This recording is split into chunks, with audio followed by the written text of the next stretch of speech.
Have you ever met someone who changed your life forever?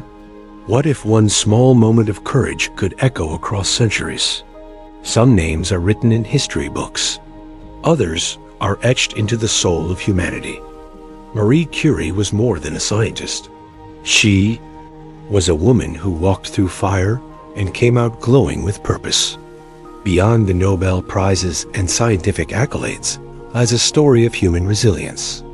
A story of a girl born in the shadows of oppression who dared to light the world. Join us as we uncover the personal sacrifices and unwavering determination that fueled Marie Curie's extraordinary journey. Because the most powerful legacy isn't always written in ink. Sometimes it's written in suffering, in silence, and in sheer will. Marie Curie's name is often followed by titles like the first woman to win a Nobel Prize, or the mother of modern physics. But how often do we pause and wonder, what did it take to become that?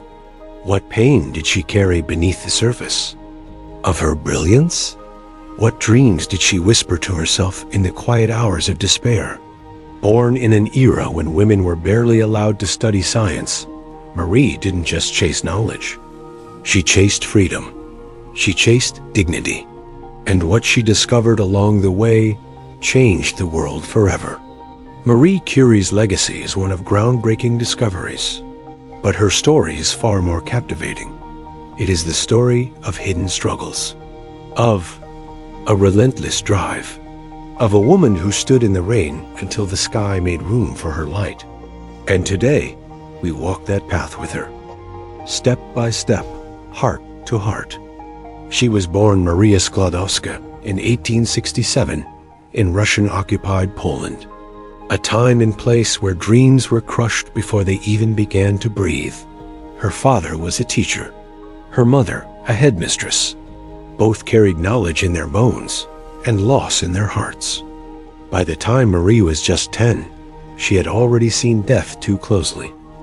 Her sister had died of typhus, her mother of tuberculosis. Grief lived in her house like an old shadow that never left. But even in that sorrow, Marie found something magical. Books, science, hope. Have you ever found something so powerful that it gave your life meaning when everything else felt empty? That was science for Marie. But as a woman in 19th century Poland, she was not allowed to attend university. Still, she refused to give up. Instead, she joined an underground network of scholars called the Flying University, a secret school for those hungry to learn, but denied the right to do so. Can you imagine risking your freedom just for the right to study?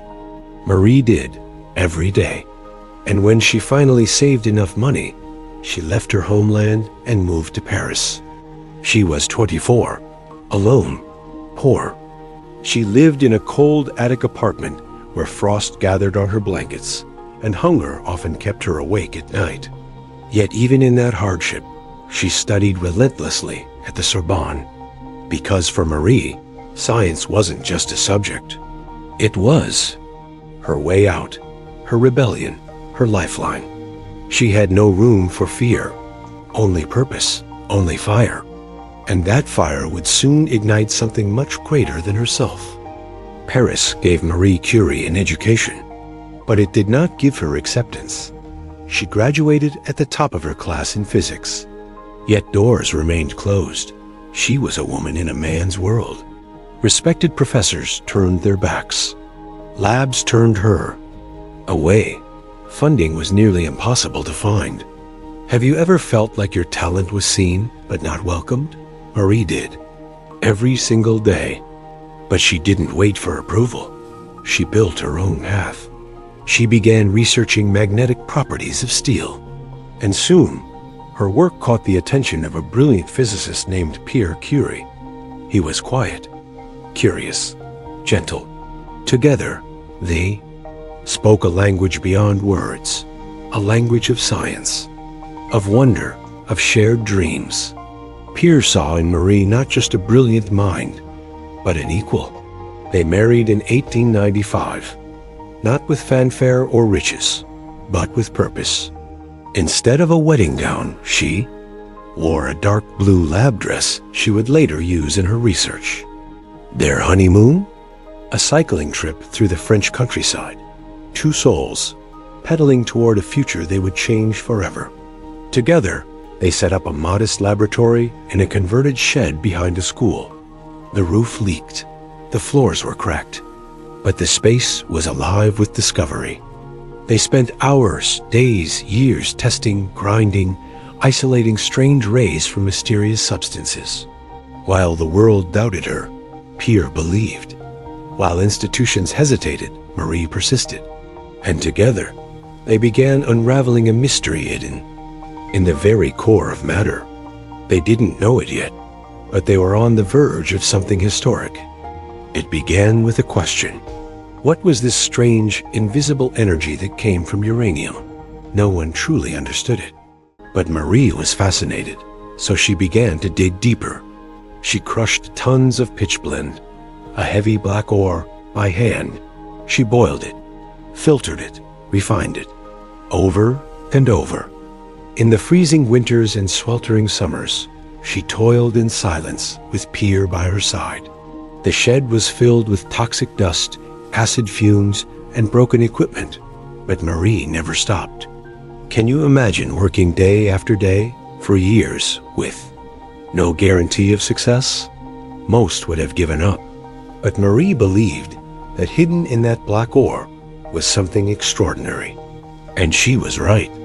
In 1898, after thousands of hours of work, Marie and Pierre discovered two new elements. Polonium, named after her beloved Poland, and radium, a substance so powerful it glowed in the dark. It was a moment that shook the world of science. Something new had been found. Something that defied the known laws of physics. Something beautiful and dangerous. Their discovery opened the door to the atomic age. It would later revolutionize medicine and help fight diseases once thought incurable. But in that moment, they were not thinking of fame or fortune. They were thinking of truth, of unlocking the secrets of nature. Marie once said, "I was taught that the way of progress is neither swift nor easy." And she lived that truth with every breath. The discovery of radium was not just a scientific milestone. It was the birth of modern physics. And it had been born from the quiet courage of a woman who refused to be ignored. In 1903, the world finally noticed what Marie had accomplished. But even then, it nearly overlooked her. The Nobel Prize Committee originally intended to award the physics prize to Marie Curie and Henri Becquerel alone. Marie's name was not on the list. It was Pierre who insisted. He wrote to the committee and made it clear. The discoveries were not his alone. They were hers too. Without her, there would be no radium, no polonium, no progress. And so, Marie Curie became the first woman in history to receive a Nobel Prize. She didn't seek the spotlight. She didn't wear jewels or bask in the applause. She stood quietly, humbly, knowing that this moment wasn't just hers. It was a victory for every girl who had been told she couldn't, for every woman whose voice had been silenced, for every scientist who had been overlooked because of their gender. Have you ever had a moment where the world finally saw you for who you really are? That was Marie's moment. But she didn't stop. Fame didn't distract her. Wealth didn't tempt her. She refused to patent radium, even though it could have made her one of the richest people in Europe, because knowledge, she believed, belonged to everyone. The Nobel Prize wasn't the end of her story. It was only the beginning of a legacy that would grow brighter with every passing year. The discovery of radium was not just a triumph of curiosity. It became a beacon of hope. Doctors soon realized that radium could destroy diseased tissue. It began to be used to treat cancer. For patients who had lost all hope, this glowing element became a second chance, a miracle in a bottle. Hospitals began opening radium therapy units, and Marie Curie became known not only as a scientist, but as a healer. But she didn't stop there. She wanted to bring science to the front lines. When World War I broke out, she saw soldiers dying from wounds that could be treated if only they had the tools. So she developed mobile X-ray units. She trained women, including her own daughter Irene, to operate them. Together, they traveled across battlefields, helping doctors locate bullets, fractures, and injuries deep inside the body. Have you ever imagined a scientist wearing a soldier's heart? That was Marie Curie. Not content to stay in the safety of her lab, she moved into the storm, risking her life, not for recognition, but for humanity. By the end of the war, over 1 million soldiers had been helped by the machines she helped design. And yet, she never called herself a hero. She simply said she was doing her duty. Her science had become more than knowledge. It had become compassion in action. The glowing substance she once isolated in a dusty lab was now saving lives. And that glow, it had spread to every corner of the world. In 1906, tragedy struck. Pierre Curie was crossing a busy Paris street on a rainy afternoon. He slipped beneath a horse-drawn carriage. His skull was crushed. He died instantly. Marie's world shattered in a single moment. Have you ever felt time stop? Felt your breath disappear while the world around you moved on? That was her grief. The man who believed in her when no one else did. The partner who stood beside her in discovery, in silence, in love, was gone. She did not weep. In public, she did not scream. Instead, she returned to the lab, to the very place where their dreams had taken form. She wore his lab coat, sat in his chair. She picked up his unfinished notes and carried them forward. In the midst of unbearable pain, she chose to continue, because grief, for Marie, was not just sorrow. It was a promise that his legacy would not be buried with him. A month later, she was appointed to take his position at the University of Paris. She became the first female professor in its history. She stood before a classroom full of male students, her voice calm, her hands steady. She spoke of atoms and energy, but inside, her heart ached. Yet still, she taught, she researched, she raised 2 daughters. She endured gossip, slander, and the relentless whispers of society. Some questioned her motives. Others doubted her abilities, but she didn't answer with words. She answered with results, with discoveries, with the quiet power of a woman who refused to disappear. Fame is rarely kind, and for Marie Curie, it became a double-edged sword. In 1911, just 5 years after losing Pierre, she was nominated for a second Nobel Prize, this time in chemistry. But as her scientific recognition grew, so did public scrutiny. Rumors spread about her private life. Newspapers published scandalous stories. They accused her of having an affair with a fellow scientist. Mobs gathered outside her home. They threw stones at her windows. She had done nothing illegal, nothing immoral, but she was a foreign woman, alone, powerful, and that made her dangerous in the eyes of many.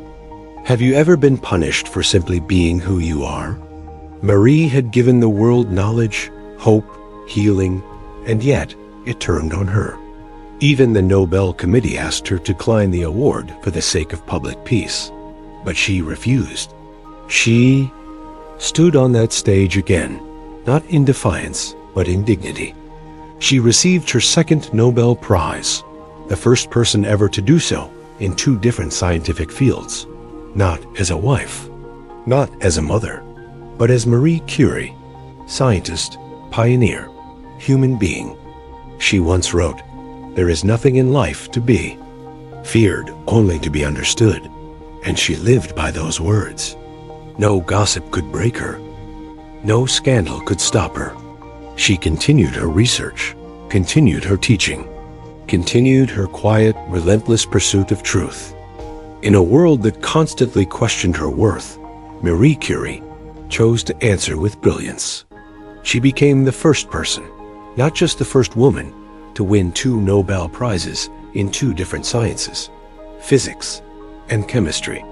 No one had done it before. No one has done it quite like her since.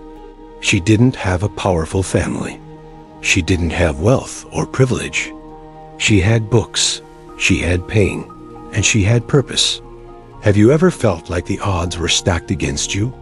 Like the world whispered you weren't enough? Marie heard those whispers every day, but she kept walking, through grief, through sickness, through war. She pioneered research into radioactivity, a term she herself coined. She isolated pure radium. She trained a generation of young scientists, including her daughter Irene, who would later win her own Nobel Prize. Legacy wasn't something Marie Curie chased. It was something she quietly built, one discovery at a time. Her hands were often burned from exposure, her body weakened by radiation she didn't yet understand. But she never complained. She never stopped, because she believed that knowledge was worth the cost. Even when the cost was her own health, she sacrificed herself for science, not for recognition, but for the possibility that her work could make life better for others. She defied every expectation, every limitation, every doubt, and in doing so, she rewrote what was possible for science and for women. Long after the applause faded, Marie Curie's work kept echoing through time. The glowing element she once isolated in a makeshift lab became the cornerstone of modern physics. It gave birth to nuclear energy, to radiation therapy, to breakthroughs in medicine that save millions of lives to this day. Every time a cancer patient receives radiation treatment, Marie Curie's legacy is at work. Every time a scientist pushes the boundaries of what we know, her spirit is there, silent, steady, guiding. Her name is engraved on scientific institutions across the globe, hospitals, universities, laboratories. But her greatest legacy is not in stone. It lives in the minds of every young girl who looks at a microscope and thinks, "Why not me?" She proved that brilliance has no gender, that perseverance has no boundary, and that true greatness is not about being remembered. It's about making the world a little brighter. Have you ever been inspired by someone who didn't shout, but whispered their truth through action? Marie Curie was that whisper, a quiet force, unshakable. She laid the foundation for generations of women in STEM, not with loud speeches, but with long nights in the lab, with courage in silence, with dignity in the face of storms. Today, thousands of women around the world walk through laboratory, doors she once broke open. Not just scientists, but dreamers, builders, healers. And that is how you change the world.